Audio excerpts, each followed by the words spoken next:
Last time I did this, who was here? So I apologize for having to sit through that again, but if you do this all the time, you already know it. Thanks for bearing with me and being patient. Hopefully it's helpful to most people in the room. This is going to be more of like an age-in presentation versus, you know, what you might run into during AEP. It's a little different dynamic. Most of those folks are already going to have been on it. So that's the little disclaimer. So scope's already done. We're just going to jump right into it. Hi, Nancy. Hi, you're Ryan. So every time I help somebody with Medicare, I always start with this book. Okay. And it's a nice publication put out by the Ohio Department of Insurance. It's just called Guide to Medicare Supplement Insurance, Medicare Options, and Part B. And we're just going to look at 2 pages in this book. Okay? But the reason that I like this, the reason I use this is because it provides a visual frame of reference for Medicare.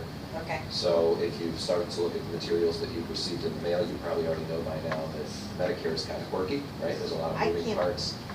Yeah, I can't figure it out. Some of my friends pay a lot a month, some of my friends pay nothing a month. Nobody seems happy. I'm confused. Right. Well, you're not alone. A lot of people feel the same way that you do when they start reading all of this stuff. So this, I think, will help it make sense. And again, it kind of provides a visual, which I have found helpful, a lot of my clients have. So I just want to look at 2 pages with you. We're going to start here. This page basically tells us what you have with this. Okay. So this is your Medicare card, your red, white, and blue. We can see on the top it says health insurance, it says A, it says B, so we know that this gives you coverage for some things. But there are things that it doesn't cover. There's holes, there's gaps.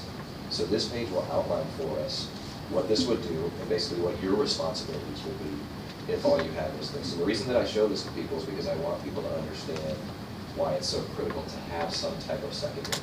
For my Medicare by itself can be horribly inaccurate. Okay? So let's take a look here. Under Part A, it says that this covers hospital. It also covers home health, skilled nursing, and hospice. Okay? And here's how a hospital stay would work under Part A. You would have a $1,288 deductible that you would have to pay per benefit period. Okay? That's an important term. A benefit period in Medicare is when there's 60 consecutive days with no care. Another benefit period begins. So let me give you an example. Let's say you go to the hospital and then you come home. Okay? You have to pay your $1,288 deductible. Okay. Then let's say you're back in the hospital 90 days later. Okay? A new benefit period has begun because there's been 60 consecutive days with no care. So you would be on the hook again for the $1,288 deductible. Does that make sense? Even though it's not, it hasn't been a year? Correct. A benefit period in Medicare is when there's 60 consecutive days with no care, and then a new one begins. So someone could be on the hook for that 6 times in a year if they had a really bad year. Okay? Okay. That covers the first 60 days in a hospital. Okay. After you get past day 60, days 61 to 90 are at $322 per day. That's what this is what you would pay. Okay. If you get to day 90, days 91 to 150, called lifetime reserve days, is at $644 per day out of your pocket. Now, if you just do the math on those 60 days, it's over $30,000. Okay. This is what you could be responsible for. Does that work if I'm in rehab? So we're going to get to that. Okay. Yeah. So just on the hospital, after day 150, then you would be responsible for all charges. Okay. So to me, that's the scariest part about Medicare. Remember, this is what you pay. So what that means is that you can reach a point with this where you're no longer covered. Okay. After day 150, they just kind of wash their hands clean of you, and then you pick up the tab at 100%. I thought I had to pay 20%. 20% is Part B. So we'll get there. A lot of people think that anything with Medicare is 20%. Yeah, that's what but I it thought. actually is Part A has its own set of charges, and Part B has its own set of charges. So we'll get there. Okay, skilled nursing. Do you know what skilled nursing is? I know it's expensive. Certainly can be. Yeah. I know that part, so, okay. So skilled nursing is often given when somebody's in a nursing home, but it's very specific. Okay? Skilled nursing is when your condition requires licensed nursing staff to be available 24 hours a day. Okay? So is that rehab? Can be. Skilled nursing is often just used to stabilize. You think of skilled nursing as the ICU. Okay. The goal is to get you out of the ICU to a step down into a regular room. Okay. Okay. Medicare does cover skilled nursing. It would pay for the first 20 days of skilled nursing. You would pick that up 100%. Often what happens is people then move from skilled care down to intermediate care once they're stabilized. Medicare does not cover intermediate care at all. Medicare does not cover custodial care, which is another form of care that can be given to you after skilled nursing. Assisted living, nursing home for a permanent stay, if you have to be put there, Medicare doesn't cover it all. Okay, so there's a big hole there, which we'll talk about ways that you can fill that. Okay? But if it is skilled care, first 20 days Medicare picks up, then day 21 through 100 you have to pay about $160 a day out of your pocket. Okay? This is Part A. Under Part B, which covers things like doctor visits, diagnostic testing, outpatient surgeries, durable medical equipment, physical therapy, Okay? You have a $166 annual deductible, and then once you have met that, then you generally pay 20% for all medical services. So this is what you often hear people talk about when they say 20%, but it has to be for a Part B service. So a couple examples of that would be an outpatient surgery. Take a pacemaker being put in, for example. Do you have any idea how much that costs? No idea. It's about a $40,000 procedure. Pretty expensive, right? So imagine 20% of that. It's a significant cost, would you agree? But if I'm in the hospital, don't I just have to pay this $1,288 thing? Correct. For the hospital stay, you pay the deductible, and Medicare will pick Okay. up everything else. Okay. Outpatient services, such as surgeries, are going to be covered under Part B, you pay 20%. Okay? Okay. So imagine outpatient chemo and radiation, Okay. outpatient kidney dialysis. Okay? These are things where often you're not an inpatient. Oh, It could be okay. hundreds of So thousands of dollars. if I'm actually in the hospital versus. Versus outpatient. Versus outpatient. Correct. Okay. So you'd pay 20% of all medical services, which we both know can get very expensive. Okay? So with this, all I want you to see is the holes that exist in Medicare. Okay? Here's the key Okay. with all of this. Okay? The key is that there's no cap. There's no out-of-pocket limit. There's no max. Okay? Got it. These Okay. go and go and go and go. It's not like a traditional health plan. Okay. So you have just a pile of what I think of as indirect costs that are associated with original Medicare. But what you can see here is that if all you had was this, you could very easily be ruined financially in the event of something major. So this is the reason why so many people think it's a good idea to have some type of a secondary. There's no law that says you gotta go buy a supplement, or you have to have an advantage plan. Okay? Okay. But it's wise and it's prudent. And in our culture, it's almost assumed this is the reason why. Any questions Okay. here? No, I think I got it. Okay. I think it's important for people to All I can see is a lot of understand that. expenses, but. Absolutely, and so we don't want to leave you here. So when I flip the page over here, this outlines for us the different ways that people can get their Medicare coverage. Okay. So if someone says, I want to make sure I'm adequately covered, I want to have a secondary of some kind, there's 3 ways that people can get it. Okay, and I'll explain all 3 of them to you. The first one over here is where you'd actually keep original Medicare, so this red, white, and blue card with all the holes that we just looked at. Okay. You would keep this. This would serve as your primary source of coverage. Someone goes this path, and they also add a Medicare supplement policy to them. Okay? And what the supplement does is it just simply comes behind Medicare, and it fills in those holes that we just looked at. Okay. In varying degrees. There's 10 different types of supplements. Okay? But the most popular ones fill in either the majority of the holes or all of the holes. Okay? Okay. So the supplement, if you think of Medicare with holes like this, you know, what it covers is here, but then all these things it doesn't. The supplement just simply is coming and filling that gap and completing the coverage. I think that's what my mom. Very well could be. So the Medicare supplement comes behind Medicare. If we go with this path, then we also have to add a separate prescription drug plan. One thing that you didn't see anywhere on this page was mention of prescriptions, right? Yeah. Generally Yeah. speaking, Medicare does not cover prescription drugs. Certain chemotherapy drugs and injectables can fall under Part B, but the things that we go to the pharmacy for blood pressure, cholesterol, diabetes, things like that, that's not covered under Medicare.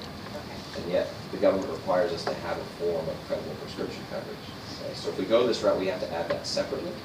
A couple reasons why it's a good idea to do that. If we don't pick one up when we first become eligible, we're subject to a penalty, so we want to avoid that. The other thing is that these are regulated by CMS, which is the government. So what that means is that there's only certain times of the year you can get one. You can't just go buy it because you want it. Okay? So I had a client one year that had a heart attack and went from 0 medications to 7 medications overnight. Okay? If that happens to you and it's the middle of May and you didn't get a drug plan, you can't pick one up until the next January. So you don't want to be in a situation where you need one but don't have it. Okay. So just a good idea to have drug coverage of some kind. So if we go this path, we have these 3 pieces that are all kind of working together to create your Medicare plan. Okay? All right. Many people believe that this is the best coverage that you could possibly have with a supplement and a drug plan. But it's the most expensive of the 3, which is why not everybody does it. Okay. But it's excellent coverage. Okay? Okay. So we can also go with Medicare Advantage on this side of the page. So Medicare Advantage is also called Part C. And so what's happening with Medicare Advantage plans, you have a private insurance company that actually takes over your Medicare from the government. So the So government I is, don't have Medicare anymore? you still have Medicare. The way to think of it is that you have the Medicare Advantage version of Medicare. You never lose Medicare. It's just that the Okay. government isn't paying your claims anymore, the government is not administering your plan. Instead, it's Humana, or it's Aetna, or it's United Healthcare, or Medical Mutual. It's a private insurance company. So they Okay. take over. The government actually pays the insurance company the amount of money they would spend to administer Medicare for you for an entire year. So Okay. that's what's happening. When someone enrolls in one of these plans, they get money from the government, and then they can use that money however they want. Okay? So what these plans do is they combine your Part A and your Part B. So they give you really Okay. everything that you have here, plus some additional benefits. And your Part D all into one. So when you have an Advantage plan, you don't have to go out and buy a drug plan separately. Okay. It's integrated into the Medicare Advantage plan. So what that means is that one card does everything. So in a word, I think that what sums up Medicare Advantage is just simplicity. And that's why people like them, that's why they're very popular. Okay. There's two key differences with Medicare Advantage. The first one is the cost structure. It's a little different. Here's what I mean by that. With original Medicare over here, we have deductibles like we saw on the other page, right? Right. Under Part B, we got 20% for everything. Yeah. Okay. With the Medicare Advantage plan, all of that is converted into copays. Okay. Okay. So it's very controlled.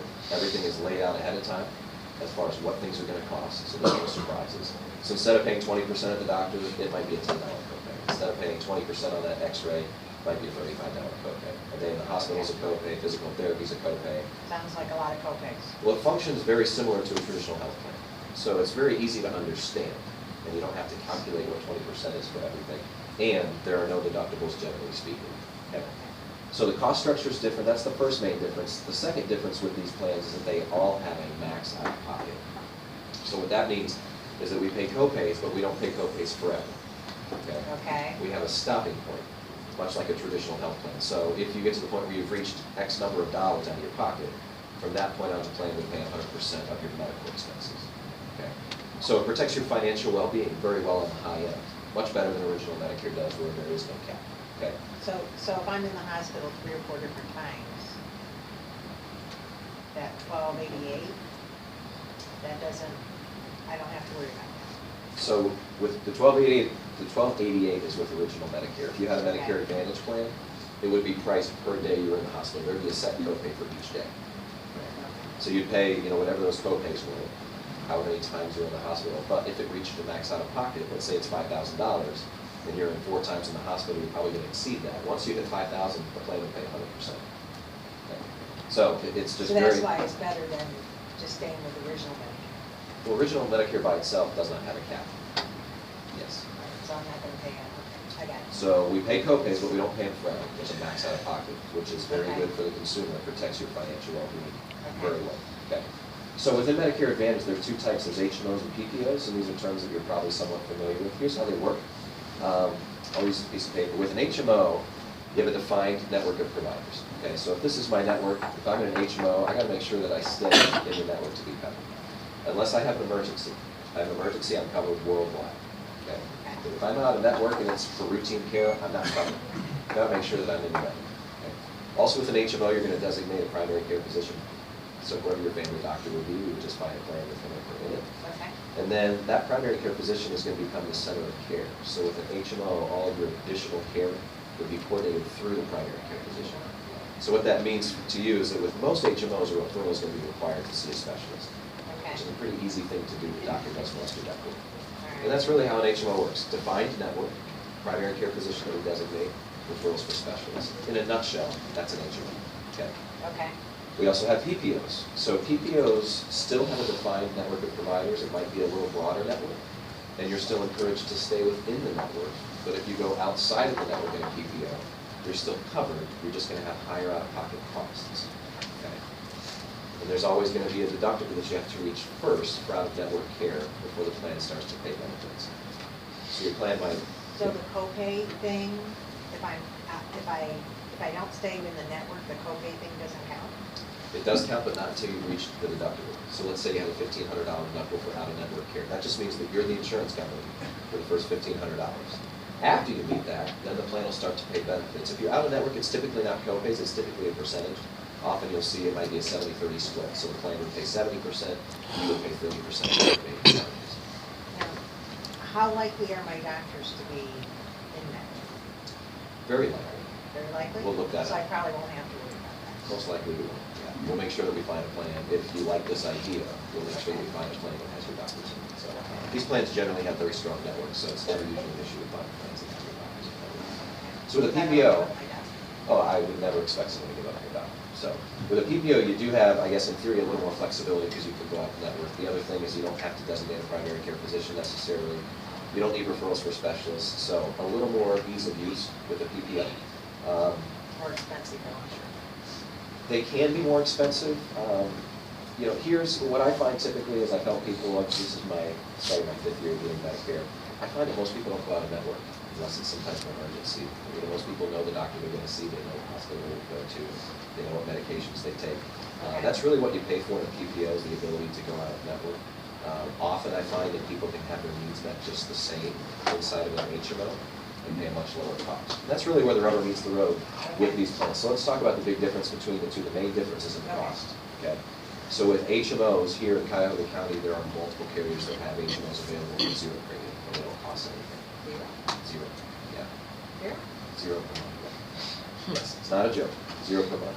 PPOs, on the other hand, usually are going to have anywhere from about an $80 to $150 a month premium, you know, which is not a fortune. It's not a ton of money, but you know, as I mentioned, it's hard for me to recommend somebody pay that if I don't feel like they're going to get any value in return for that premium. So not every time, but often I can, you know, we can have our needs met just the same inside of an HMO. And so that's how Medicare Advantage plans work. The third option falls in the middle here, and this is kind of a newer option. Very quickly, this is where you would have an Advantage plan paired with what's called an indemnity plan. Okay. What an indemnity plan does. I idea what you're talking about. Okay, I'll explain it to you. What an indemnity plan does is it offsets some of the higher co-pays on an Advantage plan. Okay. The reason that we like Advantage plans is they control our costs. And our day-to-day costs in an Advantage plan are very low. I'll give you a couple examples. So with an Advantage plan, if you have to go see the doctor, it's usually going to be 10 to 20 bucks. Pretty nice, okay, right? It's not going to break. It's not going to break the bank for most fine. people. Okay.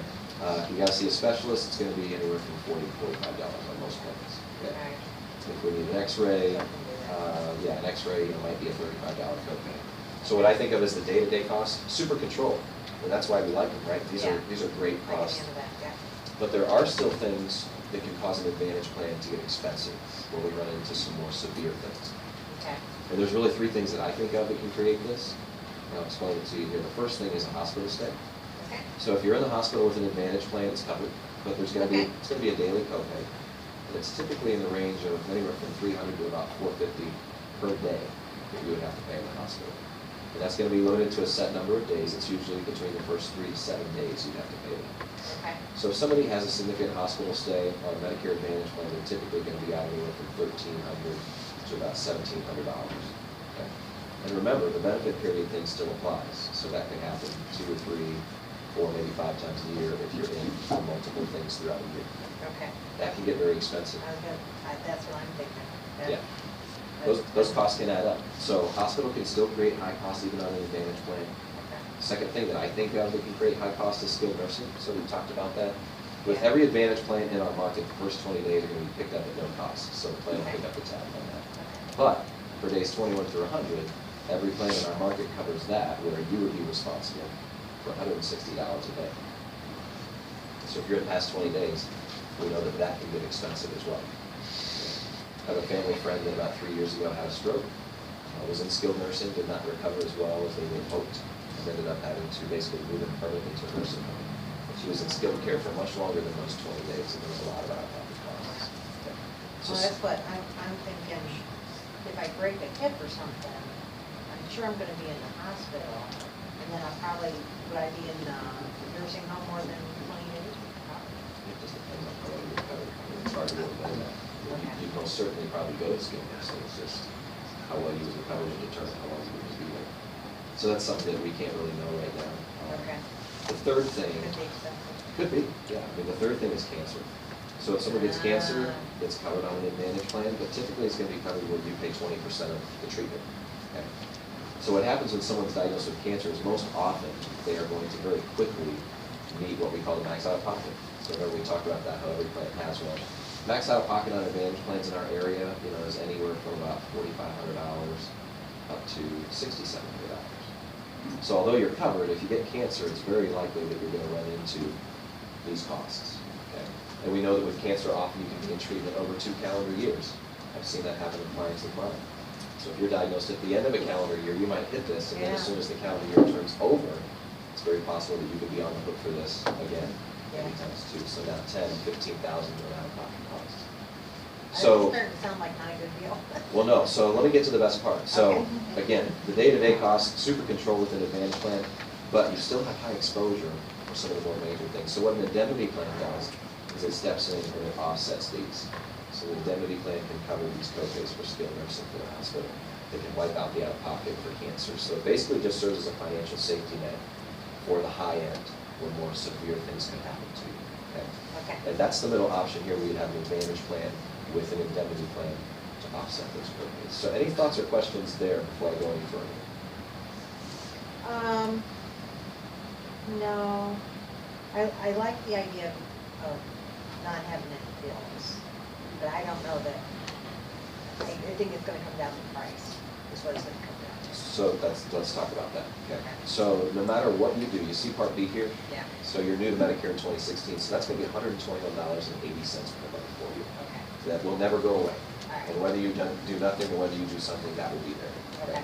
So that 121 we can't get rid of. So if you go the route of the supplement, there's a lot of different types of supplements. The most popular supplement in the marketplace is called Plan F. Plan F can cost you anywhere from about $130 to $160 per month.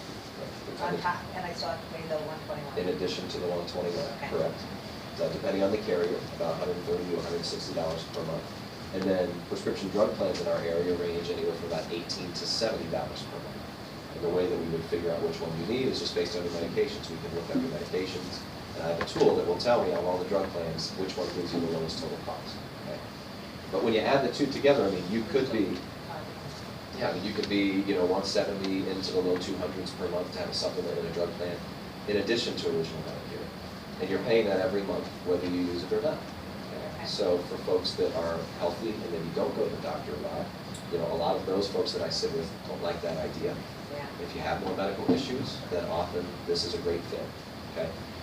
So over here on the Advantage side, we've talked about how you could have as little as zero premium because there are HMOs and there's a PPO in Cuyahoga County that has a zero premium. So we could be as little as zero on a monthly basis. But then I have to worry about all this. But then we still have this on the high end where you've got quite a bit of exposure. Okay? The middle option where you have an Advantage plan and an indemnity plan for someone turning 65, because I put a lot of people into this type of option, about $81 a month. And so, basically what that means, it's usually about half the cost of the supplement. Okay. And it's much better coverage than if you just had an Advantage plan by itself. Okay. The other benefit of this middle route, besides just being half the cost, is that $81 a month never changes. Okay? So the price stays the same year over year, whereas a supplement is going to go up in cost every year. Some carriers go up twice a year on a Medicare supplement. So as we get older, this can be quite expensive. So this is probably $200, but it's going to go up in the... It will go up every single year. So with an Advantage plan and an indemnity plan, it's a really great way to still protect the high end as far as your exposure is concerned, but stabilize your cost over time. And I think that there's a lot of value in that. So that's kind of the spectrum as far as costs are concerned. There's no bad option. They're all good. The question is just, as you look at that, do you feel that you maybe gravitate towards one over another, or where do you think that you would be most comfortable? I don't think the supplement. If I do the indemnity plan, then it's 80 and that's going to stay. Correct. And then I still have to pay doctor co-pays. Still have co-pays on the day-to-day side, absolutely, Okay. which for the But smaller little things are very fitness stuff. controlled. Right, I mean, they're things that are Okay. not going to break the bank. Okay. So yes, you still have co-pays for the smaller things. When the more severe things happen, when you're in the hospital, you have skilled nursing, God forbid, you get cancer, the indemnity plan steps in and covers those costs so that you don't have to. Good friend of mine, she must have had this type, because when she went to the hospital, she said she was there, she said she got like a $2,000 bill. So if I go the $80 route, then I don't have to worry about that. Correct. Correct. The indemnity plan would step in and cover that. So the first person that I actually put into, this indemnity plan is somewhat new to us. We've only had it for about a year. The first person that I put into one, 2 months later, was in the hospital. Yeah, a week before Christmas. Yeah. Oh. So I helped him file the claim. He got a check for $1,700. Covered that entire hospital stay. He had zero out of pocket. Oh, wow. Okay. Then I think I do want to go with that. Okay. I think that's going to be best. I think it's a great option. So if we do that, we still have to have an Advantage plan. So let's take a look at the option. That's still kind of the foundation. Okay. So let's take a look and see what plans would be best for you. So at that point, we'll dive in and make a recommendation on the Advantage plan and go on from there. Any other questions now? Okay, next question, and then Ryan's gonna walk through just to make sure everybody's comfortable with the quoting tool.